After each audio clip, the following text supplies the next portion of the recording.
రాష్ట్రంలో పూర్తిగా law and order పూర్తిగా ఏమైపోతా ఉంది అన్న పరిస్థితిలోకి లా అండ్ ఆర్డర్ వెళ్ళిపోయింది.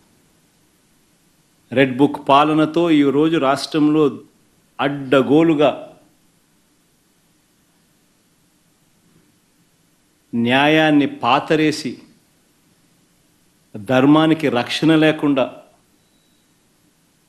ఈరోజు ఆస్తులు ధ్వంసం చేస్తూ ఉన్నారు, దొంగ కేసులు పెడతా ఉన్నారు, ఇరికిస్తూ ఉన్నారు కేసుల్లో.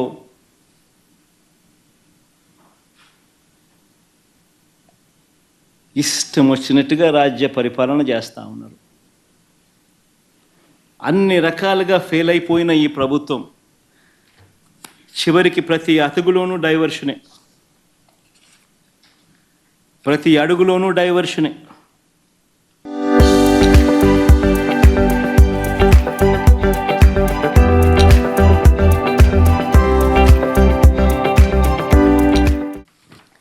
ఈ డైవర్షన్ పాలిటిక్స్ అనేటివి ఏ స్థాయిలో ఉన్నాయి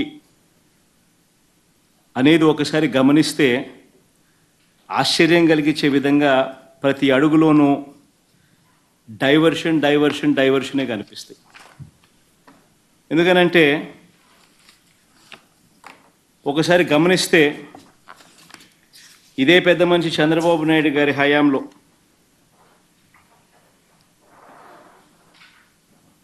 రాష్ట్రంలో అరాచక ఆటవిక పాలన మీద మేము ఢిల్లీకి వెళ్ళి ధర్నా చేస్తే డైవర్షన్ చేసేందుకు చంద్రబాబు నాయుడు ఏం చేస్తాడు, అదే రోజు మదనపల్లెకు చాపర్ పెట్టి మదనపల్లిలో ఫైల్స్ కాలిపోయాయి అంటే అదే పనిగా పంపిస్తాడు, అక్కడి నుంచి టాపిక్ డైవర్ట్ చేసేందుకు. రాష్ట్ర వ్యాప్తంగా కూడా రెసిడెన్షియల్ స్కూల్స్లో కానీ, IIITలో కానీ, హాస్టల్లో కానీ, కాలేజీల్లో ఫుడ్ పాయిజన్ జరిగి, ఈవెన్ గోరుముద్ద కార్యక్రమంలో కూడా ఫుడ్ పాయిజనింగ్ జరిగి పిల్లలందరూ కూడా అన్యాయమైన పరిస్థితిలో ఫుడ్ బాగా లేదు అని చెప్పి